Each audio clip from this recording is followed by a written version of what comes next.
सभी को नमस्कार। दोस्तों, आज हम 2021 की मेंस के एग्जाम का एक क्वेश्चन देखने वाले हैं और उसका मॉडल आंसर लिखेंगे आपके सामने। जो न्यू बिगिनर्स है भी, जिन्होंने अच्छी खासी पढ़ाई की है लेकिन आंसर राइटिंग नहीं कर पाते हैं, उनके लिए ये वीडियो आज बहुत ही शानदार होने वाला है। इसलिए सबसे पहले वीडियो को लाइक करना और शेयर जरूर करना। और अभी क्वेश्चन आपकी स्क्रीन पे दिखेगा और मॉडल आंसर भी मैं आपके सामने बताऊंगा किस प्रकार इस क्वेश्चन को हम लिख सकते हैं। तो एक रिक्वेस्ट लेकिन आप लोगों से होगी कि सबसे पहले जैसे आप क्वेश्चन सामने देख रहे हो, इस क्वेश्चन को आप अपने हिसाब से समझने की कोशिश करना और रफ कॉपी में लिखने का प्रयास करना, ताकि आपको ये पता लगे कि आपने कैसा आंसर लिखा है और मैंने कैसा लिखा है। जब आप ये तुलना करोगे ना, तो आपको ये पता लगेगा कि आंसर राइटिंग की जो कला होती है ना, वो आप तुलनात्मक रूप से सीख सकते हो। तो चलिए सबसे पहले हम क्वेश्चन देखते हैं कि हिमालयन क्षेत्र और पश्चिमी घाट में भूस्खलनों की विभिन्न कारणों का अंतर स्पष्ट कीजिए। एकदम सिंपल क्वेश्चन है, इसमें कोई ज्यादा मतलब टेढ़ा मेढ़ा घुमा के नहीं पूछा है, एकदम सीधा पूछा है कि हिमालयन क्षेत्र और पश्चिमी घाट में जो भूस्खलन है उसके कारण बताने हमें, अलग अलग जो कारण होते हैं उनके बारे में हमें कुछ एग्जाम्पल देके, कुछ डायग्राम बना के आप इसको प्रेजेंट कर सकते हो। तो सबसे पहले जब भी हम कभी क्वेश्चन लिखते हैं ना, तो आपको मैं सिखाता हूँ कि क्वेश्चन की डिमांड क्या होती है और कैसे क्वेश्चन को हमें तोड़ना चाहिए।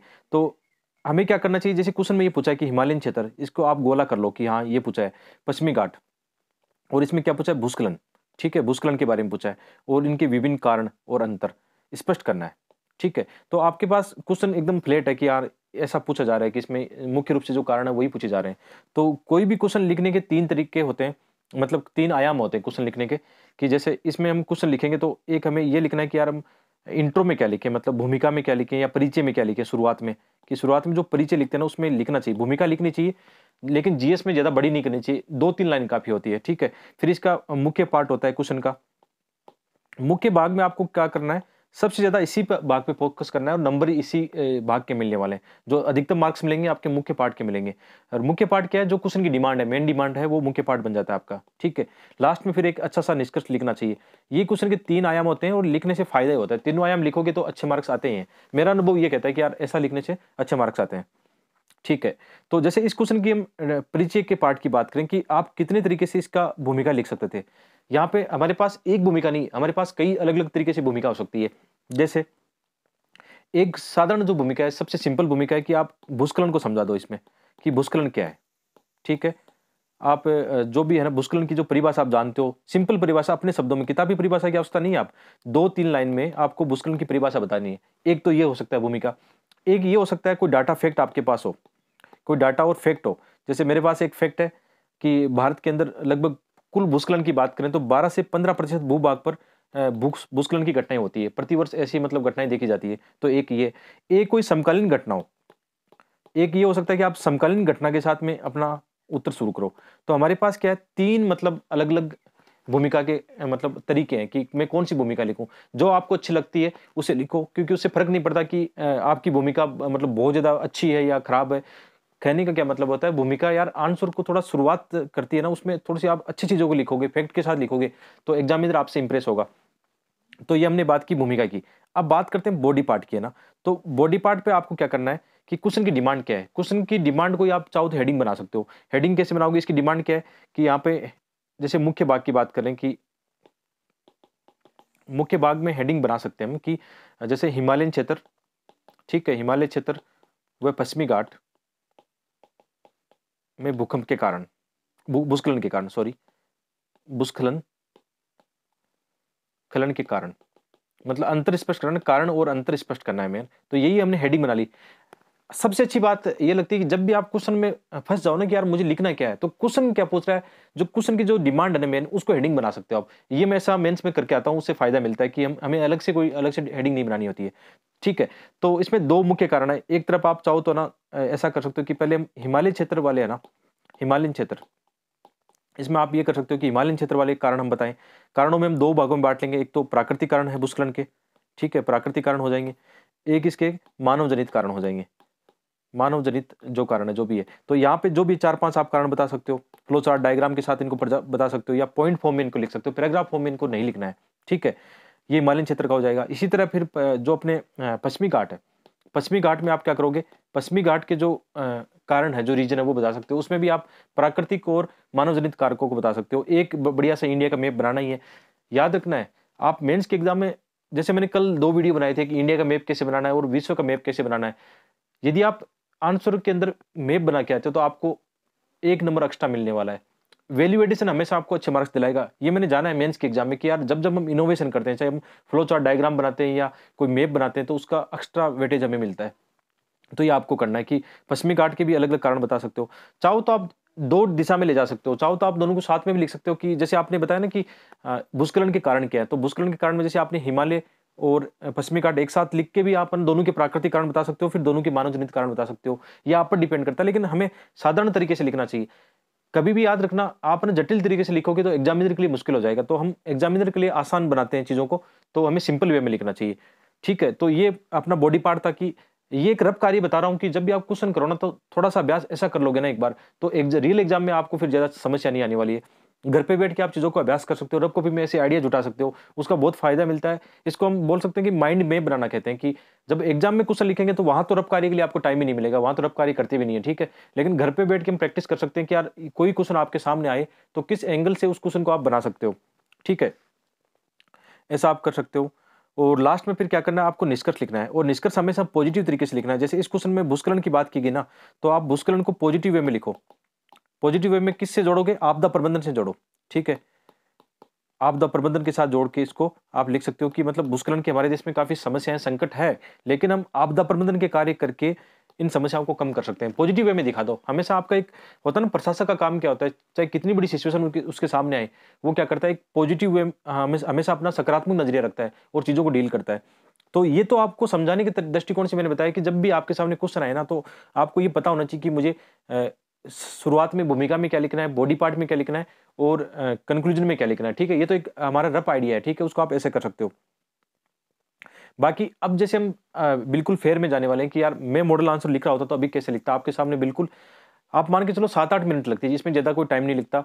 बिगिनर्स को हो सकता है 15 मिनट लग जाए, 20 मिनट भी लग जाए, लेकिन घबराना नहीं है। आधी घंटा लग जाए, कोई फ़र्क नहीं पड़ता। सबको लगता है, जो भी मतलब टॉपर्स बने हैं या आईएएस बने हैं या मतलब इंटरव्यू तक पहुँचे, बार-बार मेंस पास किया, सबको शुरुआत में टाइम लगा है। ठीक है? तो आपको भी जैसे कोई क्वेश्चन लिखने में टाइम लगता है ना, कोई फ़र्क नहीं पड़ता। वो टाइम एक समय बाद में कम हो जाता है और एग्ज़ाम में तो वैसे भी एग्ज़ाम का प्रेशर ऐसा आता है जो आपको पूरे क्वेश्चन करवा लेगा 3 घंटे के अंदर, तो उसकी चिंता मत करना आप। ठीक है? तो अभी हम चलते हैं कि ये क्वेश्चन जैसे मैं अभी लिखता हूँ, आपके सामने लिखूँगा एकदम मॉडल आंसर की तरह होगा आपके लिए और बाद में आप इनमें से पॉइंट भी नोट कर सकते हो कि आपने कौन-सी गलती की और मेरे वाले आंसर में क्या अच्छा था या आप वाले आंसर में क्या अच्छाई थी, मेरे वाले में क्या कमी थी। कमेंट करके बताना कि इसमें ये पॉइंट भी हम शामिल कर सकते थे। ठीक है? तो अभी चलते हैं हम उत्तर की ओर और एक रिक्वेस्ट आप सभी से होगी, जैसे अभी आप ये पेज देख रहे हो ना, यूपीएससी वाला पेज है ना, आप जब भी घर पे प्रैक्टिस करो ना, तो ये क्या करोगे यार, ये जो कॉपी आती है, यूपीसी वाली कॉपी होती है लाइन, ये आप आराम से मंगवा सकते हो मार्केट से ना। मुखर्जी नगर में हर फोटोकॉपी शॉप पे मिलती है और मैंने कई बार कितनी फोटोशॉप में बताया है। जैसे यहाँ पे बगल में मैं राजेश जी का फोटोस्टेट है, उनकी फ़ोन नंबर दे दूँगा, आप देख लेना यहाँ पे साइड में ना। तो आप यहाँ से मंगवा सकते हो, ये कॉपी मैंने भी मंगवाई है उनसे। उनसे फ़ायदा मिलता है कि हम एकदम जो हमारा तरीका है, फॉर्मेट तरीका है ना, उसी में हम लिखें, उसका ज़्यादा बेहतरीन तरीका होता है। ठीक है? तो अभी हम लिखना शुरू करते हैं और एक चीज़ और छोटी-छोटी चीज़ें मैं आपको बता देता हूँ अभी लिखने से पहले कि जो भी ये लाइन लिखी हुई है ना यहाँ पे, इसके साफ लिखा हुआ है कि इधर हमें कुछ नहीं लिखना है। जैसे आपको दिख रहा होगा अभी, उम्मीदवार को इस हाशिए में नहीं लिखना चाहिए, ठीक है? याद रखना इस बात की, इन छोटी-छोटी चीज़ों को आप ध्यान में रखो। जैसे ये इधर वाला हाशिया है, मतलब इस यहाँ पे कुछ नहीं लिखना। जैसे कुछ लोग क्या करते हैं, जैसे यहाँ से आंसर शुरू करते हैं, ऐसा आंसर लिखना शुरू करते हैं, ऐसा नहीं करना है हमें कभी। आंसर लिखना हो तो यहाँ से शुरू करो और आंसर लिखने की ज़रूरत ही नहीं है, आप आंसर शुरू करो अपना, है ना? इसको लिखने की आवश्यकता भी नहीं है। या कुछ लोग जब पॉइंट लगाते हैं, जैसे यहाँ पे स्टार बना देंगे या 2 लिख देंगे, ये यूपीएससी गलत मानता है, आपके नंबर माइनस काट लेगा इसमें, आप नेगेटिव मार्किंग हो सकती है इसमें, ध्यान रखना। आप इन चीज़ों को ध्यान रखना, कभी शायद आपने देखा नहीं होगा, यूपीएससी गाइडलाइन जारी करती है इनकी, है ना? तो जैसे अभी मैं आंसर लिख रहा हूँ, आपको उसी फॉर्मेट में लिखना है और कोई गलतियाँ नहीं करनी है, इसमें छोटी-छोटी चीज़ों को आपको ध्यान में रख के ही आगे बढ़ना है, ठीक है?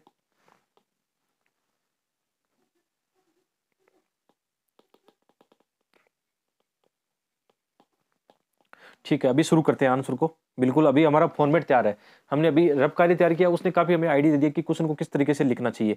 तो जैसे मैंने बताया कि भूमिका आप 2-3 तरीके से लिख सकते हो। मैं एक सिंपल वे में भूमिका लिख रहा हूँ कि या तो मैं 2 यहाँ पे 2 भूमिका लिख सकता हूँ कि एक तो 15% डाटा देख के हम लिख सकते हैं कि भारत में भूस्खलन की घटनाएँ होती है और कहाँ-कहाँ हो सकती है, थोड़ी बहुत आइडिया दे सकते हैं। एक जैसे भूस्खलन की परिभाषा देखें तो साधारण दृष्टिकोण हो सकता है कि भूस्खलन क्या है ना? तो यहाँ पे हम साधारण परिभाषा लिखेंगे कि भूस्खलन से तात्पर्य भूस्खलन से तात्पर्य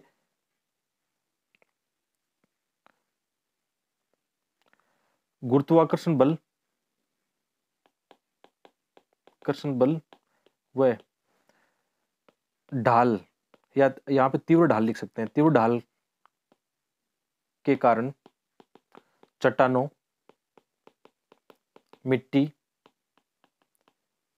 मिट्टी आदि का ऊपरी क्षेत्र से नीचे की ओर खिसकाव। देखो ये साधारण परिभाषा है, नीचे की ओर खिसकाव।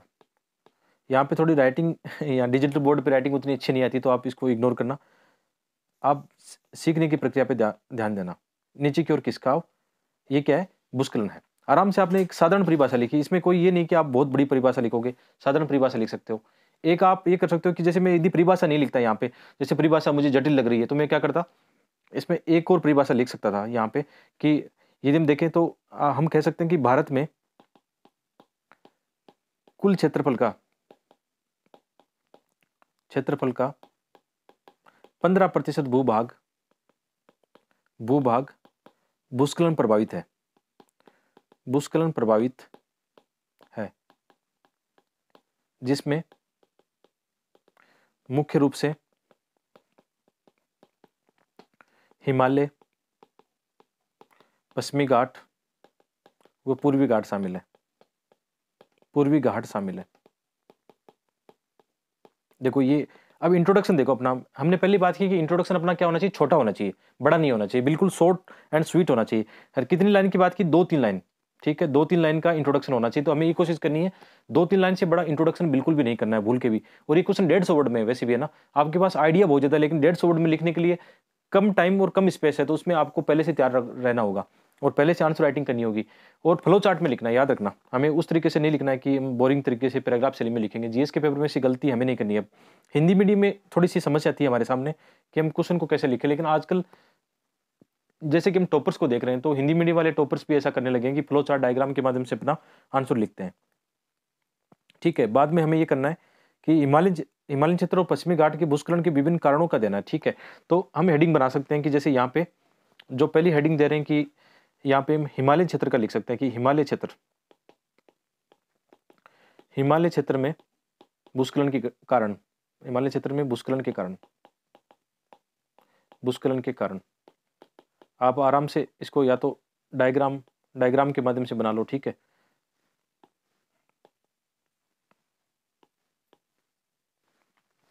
तो इसमें भी हम दृष्टिकोण ये रखेंगे, 2 कारण बताएंगे, 2 तरीके से, कि एक तो प्राकृतिक कारण बताएंगे, ठीक है, प्राकृतिक कारण, और एक मानव जनित कारण बताएंगे, ठीक है, मानव जनित कारण ये बता सकते हैं, ठीक है। तो प्राकृतिक में यदि हम शॉर्ट एंड स्वीट लिखना है, इसमें भी कोई बड़ा पैराग्राफ नहीं लिखना है। प्राकृतिक कारण हम ये बता सकते हैं, जैसे एक तो ऐतिहासिक कारण बता सकते हैं कि ऐतिहासिक कारण में क्या बताएंगे, इसमें ये बताएंगे भारतीय प्लेट, थोड़ा सा कि भारतीय प्लेट यूरेशियन प्लेट से जब टकराती है ना, तो यूरेशियन प्लेट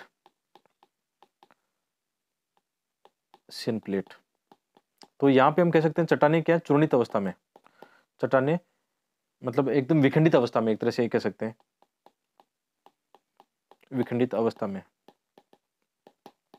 एक तो ये कारण बता सकते हैं, ठीक है। और कारण यदि हम बताएं, दूसरे कारण की यदि बात करें, थोड़ा आप अपने पेज को सही से कर लेना, मतलब यहाँ पे थोड़ा लिखना मेरे लिए भी मुश्किल हो रहा है, पेज में अभी लिखते तो अलग दृष्टिकोण से लिखते हैं। दूसरा कारण हम बताएंगे, जैसे ये अभी भी क्या है, विवर्तनिक जोन में है, विवर्तनिक जोन में कह सकते हैं इसको। तो यहाँ पे क्या होता है, भूकंप की घटनाएं अभी भी ज्यादा होती है, तो भूकंप से भी क्या होता है, भूस्खलन की घटनाएं बढ़ती है। एग्जाम्पल देखिए हमने बता दिया। इसके अलावा आप क्या बताओगे प्राकृतिक कारणों में? प्राकृतिक कारणों में आप ये भी बता सकते हो कि अपक्षय और अपर्दन की घटनाएं यहाँ पे बहुत होती है ना, अपक्षय और अपर्दन। तो अपक्षय अपर्दन से क्या हो सकता है, जैसे हम ये कह सकते हैं कि नदियों के द्वारा अपर्दन, नदियों से अपर्दन होगा, और अपर्दन से क्या होगा, भूस्खलन की घटनाएं इसमें बढ़ जाएगी, भूस्खलन की घटनाएं इसमें बढ़ जाएगी, ऐसा लिख सकते हैं। एक हम लिख सकते हैं कि जलवायु परिवर्तन से जोड़ सकते हैं, जलवायु परिवर्तन से यदि इसको जोड़ें तो इसमें क्या एग्जाम्पल आएगा, ग्लेशियरों का पिघलना। तो ग्लेशियरों के साथ में आपने घटना सुनी होगी ना, ग्लेशियर का पिघलना से भी क्या होता है, भूस्खलन की घटनाएं होती है। जैसे इसमें एग्जाम्पल आप लिखना चाहो तो उत्तराखंड वाला एग्जाम्पल लिख सकते हो, उत्तराखंड ग्लेशियर घटना, ये एग्जाम्पल आ जाएगा। इसमें और क्या हो सकता है, जलवायु परिवर्तन वाले में आप चाहो तो इसमें एक और ऐड कर सकते हो, इसमें आप ऐड कर सकते हो जैसे हाँ, जैसे भयंकर वर्षा जो कह सकते हैं, या बादल फटना जैसी घटनाएं, बादल फटना या वर्षा की अधिकता, ऐसा भी कह सकते हैं। ये भी एक कारण है भूस्खलन की घटनाओं का, बढ़िया कारण है, प्राकृतिक कारण में आ जाएगा। इसके अलावा दावानल भी एक कारण है, दावानल से भी मतलब भूस्खलन की घटनाएं बढ़ सकती है, क्योंकि वनस्पति का विनाश होता है, वनस्पति का विनाश होगा तो फिर धरातल जो होता है खुला होता है, वर्षा होगी, ज्यादा अपर्दन होगा, उससे भी क्या होगा, दावानल बढ़ेगा तो भूस्खलन भी बढ़ेगा। इसको हम ऐसे जोड़ सकते हैं। तो ऐसे करके हमने कितने 4-5 प्राकृतिक कारण बताने की कोशिश की है, और भी प्राकृतिक कारण हो सकते हैं, लेकिन क्वेश्चन की अभी डिमांड ये है कि 150 वर्ड में हमें कंप्लीट करना है। इसी तरह फिर हम यदि मानव जनित कारणों की बात करें, तो मानव जनित कारणों में भी हमारे पास बहुत सारे एग्जाम्पल है, ठीक है, बहुत सारे एग्जाम्पल होंगे मानव जनित में। जैसे एक तो हम कह सकते हैं वनों का विनाश, कह सकते हैं वनों का विनाश, तो वनों का विनाश से आप जानते हो घटनाएं बढ़ेगी। इसके अलावा इंफ्रास्ट्रक्चर ले सकते हैं हम, एक पॉइंट इंफ्रास्ट्रक्चर का ले सकते हैं, बढ़िया पॉइंट है। जैसे आधारभूत ढांचा, आधारभूत ढांचे के कारण क्या होता है, जो भी चट्टानें होती है, या हम कह सकते हैं कि जो भी वहां की धरातलीय जो एक साम्यावस्था होती है चट्टानों की ना, उसमें विखंडित या विखंडन होना शुरू होता है। जैसे आधारभूत ढांचे में हम कह सकते हैं कि बांध है, ठीक है, या सड़कों का, आजकल जैसे आपने सड़कों का विकास हम देख रहे हैं हिमालयन क्षेत्र में, तो इसमें हम कह सकते हैं चार धाम एग्जाम्पल दे सकते हैं। चार धाम जो परियोजना है, हो सकता है उस पर भी कई मतलब जो पर्यावरणविद है उन्होंने सवाल उठाया कि इससे हिमालयन का जो एक इकोसिस्टम उसमें समस्या आ सकती है। बांधों में आप टेरी बांध का एग्जाम्पल दे सकते हो कि इसके कारण भी भविष्य में भूकंप और भूस्खलन की घटनाएं हो सकती है। और भी आधारभूत ढांचे में जो भी आप दे सकते हो, मानव अधिवास वगैरह, उसका भी एग्जाम्पल दे सकते हो, ठीक है। जल विद्युत, जहाँ पे कोई इकाइयाँ जो लगाई जाती है उसके बारे में आप बता सकते हो। मानव जनित कारकों में और आ जाएगा, जैसे इसमें कृषि वाला आ सकता है कि जैसे झूम कृषि जो होती है नॉर्थ ईस्ट में ज़्यादा होती है, झूमिंग कृषि आप लिख सकते हो। इसके कारण भी इंफ्रास्ट्रक्चर क्या, धरातल जो होता है उसको नुकसान होता है, ठीक है। बहुत सारी समस्या आ सकती है, ये बता सकते हो आप। और बताना चाहो तो मानव जनित कारकों में आपको कुछ नजर आए तो वो बता सकते हो, आपको याद आए तो, ठीक है। अभी मुझे इतनी चीजें याद आ रही कि हाँ ये मेरा आंसर हो सकता है। तो आप चीजों को देख रहे हो ना किस प्रकार मैंने कुछ क्वेश्चन को डील किया है ना। अभी थोड़ा टाइम ज्यादा लग रहा है यहाँ पे ना, अभी कॉपी पेन लेके लिखना होता तो फटाफट आराम से हम लिख सकते थे, लेकिन यहाँ पे थोड़ा सा, एक तो बोर्ड पे लिख रहा हूँ, पेंसिल से लिख रहा हूँ, ठीक है, थोड़ा दिक्कत आ रही है। बाकी हम जैसे अगले डिमांड की ओर बढ़े, और ये क्वेश्चन, अच्छा कई लोगों के सामने समस्या होती है कि क्या हमें 150 वर्ड पूछे तो 150 वर्ड लिखने, उससे कोई फर्क नहीं होता, एग्जामिनर कभी काउंट नहीं करता है। जैसे मैंने 4 मेंस लिखे तो आज तक मैंने इस चीज पे ध्यान ही नहीं दिया कि मैं कितने वर्ड में लिख रहा हूँ उसको, है ना, जितना स्पेस मिल रहा है उसमें हम लिख देते हैं कि कोई काउंट करने के लिए वहां नहीं बैठा है। चिंता मत करना, इसको लेकर कभी भी मार्क्स काटे नहीं जाते हैं ना। बहुत सारे लोगों में भ्रांति है कि हम ज्यादा वर्ड ज्यादा लिखते हैं तो उससे नंबर कट सकते हैं, ऐसा नहीं होता बिल्कुल भी, ठीक है। तो वर्ड काउंट करने की ज्यादा आवश्यकता नहीं, जितना स्पेस है उसमें जल्दी से करने की कोशिश करनी है हमें। फिर इसी तरह हमें क्या करना है, पश्चिमी घाट वाले पे लिखना है कि पश्चिमी घाट के हम जब लिख रहे हैं, पश्चिमी घाट में भूस्खलन के कारण लिख लेंगे यहाँ पे भूस्खलन, ठीक है। इसके कारण इसमें भी दो रीजन आ सकते हैं, एक वही मतलब प्राकृतिक लिखना है और एक मानव जनित लिखना है। प्राकृतिक में आप जल्दी से लिखो, एक तो ये कह सकते हो दक्षिण पश्चिमी मानसून, दक्षिण पश्चिमी मानसून के कारण सबसे ज्यादा घटनाएं होती है। चाहे आपने देखा होगा केरल में जो हर साल मानसून के समय भूस्खलन की घटनाएं होती है, एग्जाम्पल लिख दो केरल, ठीक है। इसमें केरल में ऐसा सबसे ज्यादा होता है, ठीक है, दक्षिण पश्चिमी मानसून। इसके अलावा हम पूर्वी घाट और पश्चिमी घाट का ये सेंसिटिव जोन है, चाहे चट्टानों के दृष्टिकोण से या जियोलॉजिकल जो भी दृष्टिकोण होता है उसके दृष्टिकोण से आप लिख सकते हो। तो ये पश्चिमी घाट मिलन क्षेत्र या सेंसिटिव जोन है, ठीक है, मिलन क्षेत्र है, तो वहां पे भी ऐसी घटनाएं घट सकती है। ये कह सकते हैं मुख्य रूप से, अभी ये चीजें याद आ रही है। इसके अलावा यहाँ पे दावनल भी है, दावनल भी अक्सर पश्चिमी घाट में देखने को मिलती है। और अन्य कारणों में यदि देखें तो यहाँ पे अपर्दन की समस्या तो उतनी नहीं है, हिमालय में अपर्दन अपक्षय की समस्या ज्यादा है, यहाँ इतनी ये समस्या नहीं है। मानव जनित कारकों में हम देखें तो यहाँ पे भी मतलब खनन की एक्टिविटीज सबसे ज्यादा है। इसके अलावा यहाँ पे भी बांध है। इसके अलावा मानव अधिवास यहाँ पे सबसे ज्यादा मतलब इसमें देखा गया है। आप चाहो तो इसमें थोड़ा सा कोट कर सकते हो कि माधव गोडगिल और कस्तूरी रंगन कमेटी बनी थी ना पश्चिमी घाट को लेकर, उन्होंने ऐसे सजेशन दिए थे, चाहो तो वो लिख सकते हो इसमें थोड़ा सा कारण कि उन्होंने भी मानव जनित कारकों को बताया है, एग्जाम्पल देके लिख सकते हो। तो ऐसा करके हमारा क्या हो गया, एक अच्छा आंसर बनना शुरू हो गया है, मतलब शुरू क्या, एंड होने को अब। और इसमें जहां भी आपको मौका मिले ना, एक इंडिया का मैप जरूर चिपका दो ना, ऊपर मौका मिले शुरुआत में तो वहां चिपका दो, यहाँ चिपका सकते हैं हम, ठीक है। जैसे जल्दी से इंडिया का मैप बनाते हैं हम, फास्टली बनाते हैं, ज़्यादा इसमें डिमांड नहीं है तो ज़्यादा सुंदर बुंदर बनाने की आवश्यकता नहीं है, एकदम फास्ट बना दो आप। थोड़ा सा इंडिया का मैप पहले बनता तो ज़्यादा बेटर रहता, या जहाँ हमें स्पेस मिलता है, जहाँ याद आता है कि हाँ यहाँ बना देता हूँ, तो बना सकते हो। ठीक है, आप इसमें ये मत सोचना मेरा मैप बहुत ज़्यादा सुंदर बनेगा, सुंदर की डिमांड ही नहीं है। आपको वहाँ जितनी जल्दी हो सके बस मैप बना देना है।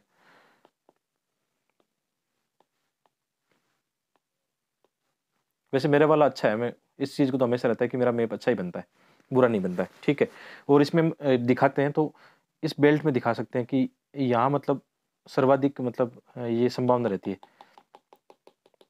भूस्खलन की घटनाएं। एक हम यहाँ बना सकते हैं इस रीजन में कि इस बेल्ट में भूस्खलन की घटना होती है। एक अरकू वैली की तरफ या पूर्वी घाट की तरफ थोड़ा जोन बनता है। ठीक है, इस तरफ भी थोड़ा कुछ कुछ जोन बन जाता है कई बार। तो ये मतलब हिमालयन क्षेत्र वाला हो गया, हिमालयन भूस्खलन जोन हो गया, और ये पश्चिमी घाट वाला जोन हो गया, पश्चिमी घाट, और इधर पूर्वी घाट वाला बता सकते हो थोड़ा सा।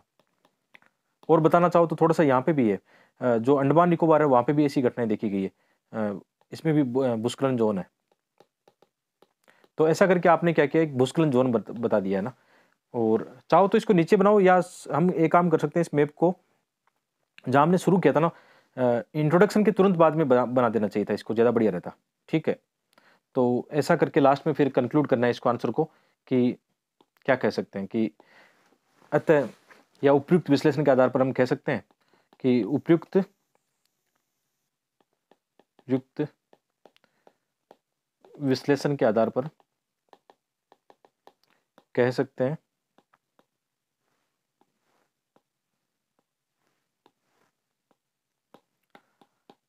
हैं कि भूस्खलन एक बड़ी आपदा है, बड़ी आपदा है जिसका प्रबंधन करके, या जिसका आपदा प्रबंधन करके, ऐसा करके, जिसका प्रबंधन करके या आपदा प्रबंधन करके करके मानव क्षति व आर्थिक हानि को कम किया जा सकता है। आर्थिक हानि को, जो भी क्षति है उनको कम किया जा सकता है, किया जा सकता है। तो ऐसे करके हमने क्या लिखा, ये आंसर लिखा है। यहाँ पे जैसे मेरे पास 3 पेज में लिखा गया है, क्योंकि ये डिजिटल बोर्ड पे लिख रहा हूँ अभी, है ना। और अभी मैं जैसे इसको कॉपी में लिखता, मॉडल आंसर लिखता ना, तो 2 पेज में आराम से इसको कर सकता था। तो आपको एक नजरिया मिलेगा, जो इस वीडियो को देख रहे हैं वो फील करेगा कि यार वाकई एक अच्छा तरीका है, इस तरीके से हम सीख सकते हैं ना। तो ये ऐसा क्वेश्चन है जिसमें अभी जैसे मैं मार्क्स देना चाहूँ तो 10 में से 6 प्लस मार्क्स मिलेंगे इसमें, ऐसा मेरा विश्वास है, ऐसा मेरा अनुभव है। क्योंकि जीएस फेस्ट में मेरे 116 मार्क्स आ चुके हैं पहले। तो मैंने एक चीज़ देखी कि जहाँ जहाँ मैंने मैप बनाए थे उसका प्रभाव देखा गया था। हालांकि बाद के दिनों में जीएस फेस्ट का स्कोर एवरेज कम हुआ है, सभी का हुआ वो, लेकिन उसमें थोड़ा अलग फैक्टर था, सोसाइटी वाले फैक्टर को अच्छे से तैयार नहीं किया। लेकिन जहाँ बात आती है ज्योग्राफी के क्वेश्चन, हिस्ट्री के क्वेश्चन, उसमें मार्क्स अच्छे आते हैं। तो 6 प्लस मार्क्स तो हम ला सकते हैं ऐसे क्वेश्चन में। ठीक है, तो बताना आपको वीडियो कैसा लगा। और बाकी यदि ये वीडियो को रिस्पॉन्स अच्छा रहा, लोगों ने अच्छे से इसको देखा ज़्यादा लोगों ने, तो मैं कोशिश करूँगा कभी कभी ऐसे मॉडल आंसर वाली वीडियो आप लोगों के लिए फ्री में बनाऊंगा। बिल्कुल आप इसमें लगातार मेरे से जुड़े रह सकते हो। तो मिलते हैं एक और वीडियो में, आप सभी को बहुत बहुत धन्यवाद।